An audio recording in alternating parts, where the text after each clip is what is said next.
officers, ranks of PGS, guests, ladies and gentlemen.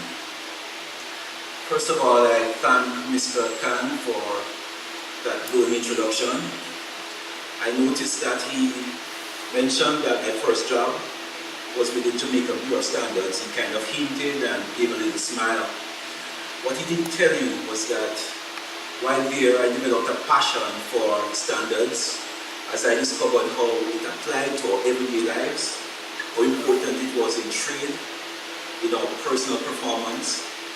And so he should have advised you to get comfortable and prepare for a long evening. Now, standards. In its general use, these refer to established norms or requirements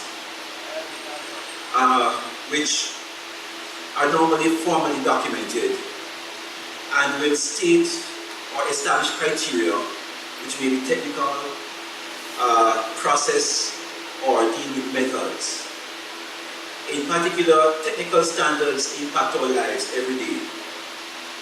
If you go to the shop to purchase a tire and you give them the specifications, you can guarantee that it will fit the rim that you're buying it for. But if you purchase a size 7 shoes, even if you purchase it online, you can be assured that it will fit if you wear a size 7.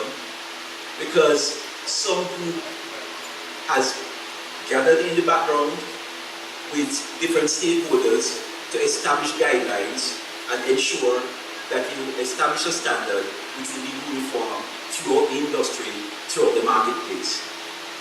And so we have standards at all levels. We have standards in terms of our personal performance, in terms of our personal targets. And within organizations, these standards generally help to establish quality expectations, quality targets. I'm sure in PGS, you have expectations in terms of deportment, in terms of your code of conduct, and much of this will be documented, much of this will be used to evaluate your performance. It will help to streamline production and therefore reduce waste and improve productivity. It will help to optimize the utilization of scarce resources, because everything will be directed towards the production output that you're aiming for. And so it will also facilitate interchangeability. In other words, if you're buying a AAA battery, whether you buy it in Canada, in China, or in Jamaica, it will be the same and it will fit whatever device you're looking for. And to get to this stage, we take it for granted, but it took a lot of work, a lot of preparation, a lot of inputs from different stakeholders. But I won't keep driving these different aspects to you. I want to quickly focus on some of the ways that it impacts NAMICO, and in particular, one way that involves the participation of some of your colleagues, some of your ranks, who would be employed or deployed from time to time at that location. ISPS, or the International Ship and Port Facility Port Security Code, is now impacting many of your customers, I'm sure. ISPS is an amendment to the Safety of Life on Sea, the SOLAS Convention, which was established in 1974, and it basically stipulates minimum security arrangements for ships, for ports, and for government agencies. It is a comprehensive set of measures to enhance the security of ships and port facilities, which was largely developed in response to perceived threats to ships and ports, especially in the wake of the 9/11 events of 2001. Everybody here, I'm sure, will remember exactly where they were when that event took place. That was followed up a little bit after, in 2002, with the bombing of the French oil tanker, the Limburg, in Yemen. And so it was recognized that ports, that ships presented a very vulnerable target that would attract the attention of people who wanted to create mayhem and get their moment of fame.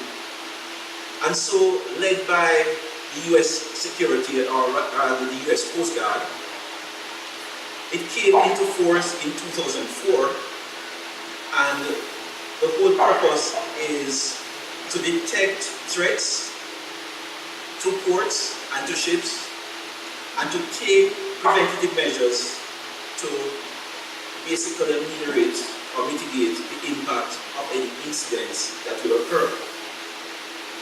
The code is a two-part document. The first part basically stipulates or advocates just what steps are to be taken regarding ships which are on international voyages and ports which receive these ships. So these ships, whether they be cargo, whether they be passenger, and it also applies to offshore oil rigs, have to follow the minimum requirements as stipulated by these codes. And for a location like Namibia, where in order to efficiently provide the service we deliver, because we provide wheat and flour, wheat is not grown in Ghana, so it has to be imported. And the most efficient way, the most cost-effective way to get this product to our location is via water, via sea. So the vessels which dock at Namibia, and we are forwarding to Agadar, are coming from the US, from Canada. They are crossing international waters, and so we are functioning as a port, and therefore these international standards are applicable to Namibia, as they are to SAL, our neighbors down the road, as they are to Monishwar and other port facilities. Now, the second part of the code simply details how the program is to be implemented. Now, the main objectives of the IPS code is to detect security threats and to implement security measures, to establish rules so that everybody knows just what they're responsible for, how they will perform, how they interact in these events, to collate and promulgate security-related information, and to provide methods for security assessment. Because when you put your program in place, you will have an international team of security experts who will from time to time assess your performance and ensure that everything is in place that you promise to deliver.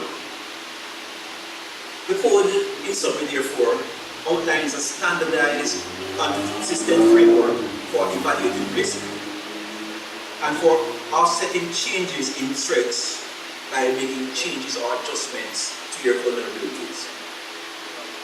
It therefore requires that we have security officers in place, it requires that we have security programs in place, and it requires that we have certain security equipment in place. And so we largely depend on our ranks for much of this. The provision of security officers are basically you and your colleagues. The provision of the equipment, a lot of it has to do with equipment that you will bring to the fore. So ranks, like they are in many other situations, are involved in monitoring and controlling access, but the access will depend on the security level. And by standardizing this, rather than going around and say, hey, it's time for you to start having a final search, it's time for you to tighten up, you simply respond by a security alert. In the case of Namilco, in the case of ISPS, a level 1 alert or a level 1 threat, and you see it posted on the sign on the gate as you get there, refers to a normal threat. That's a normal run of business. If you see a level 2, or when there's a level 2, that is in response to a heightened alert. In other words, somebody makes a phone call and threatens somebody's life. Some kind of event that somehow increases the risk level in the location. And level 3, we hope we never see except in our drills and our exercises, is something akin to civil outbreaks or some kind of act of terror or something of that magnitude. Now, as I mentioned before, our ranks have to be trained to understand what is involved. They are the ones who have to ensure that the program, the plan that we have in place is properly monitored and that they respond appropriately to every event.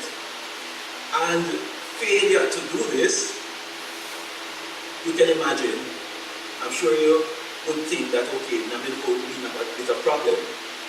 But it's much worse than that. If we fail, it's the country that gets blacklisted. So we're talking about impacting trade. We're talking about impacting jobs. We're talking about impacting consumer prices. Because if you don't have the facility to ship, which is the most expensive way to get commodities from one country to another, and you have to go to air freighting or road transportation, the cost of everything goes up because freight prices instantly double, triple, quadruple. You pick your number. So this system helps not only Namibia or the company, but it helps you as a security personnel to ensure that you can deliver a consistent quality of service, that you respond efficiently and seamlessly to heightened security requirements, and that you can effectively secure lives and property, especially where it applies to international ports and to ships. On a positive note, however, just this week we had, Ms. Shiveran can speak better to this than I can, our semi-annual review, and let me brag a bit, we scored, was it a 95, which was the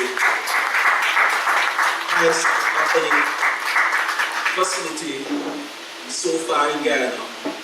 And as I mentioned, your runs would have been intimately involved in this program, so I would suggest a round of applause for your colleagues at Namibia. So as in all areas of standardization, the effective adherence to rules results in harmony, results in things happening as we want them to happen. And the same thing is applicable to your jobs. As standards are set in terms of how you are expected to deliver your duties, in terms of how you're expected to conduct yourselves, when you adhere to these standards, everybody is happy. Relationships are pretty much as good as they can be. If you fail, then all of a sudden things are not as rosy as they could be. So in layman's terms, if you forget everything else that I've said, basically what I'm saying is, by complying with standards, customers, stakeholders, they basically get what they expect. Because you individually and collectively as a company will deliver to expectations, and in most cases we hope exceed expectations. It is very important because what happens when we are all happy is that life is good and we all aim for the good life. So let us ensure that we maintain and we monitor and we achieve the standards that we set for ourselves and that are set for us in our workplace. Thank you very much.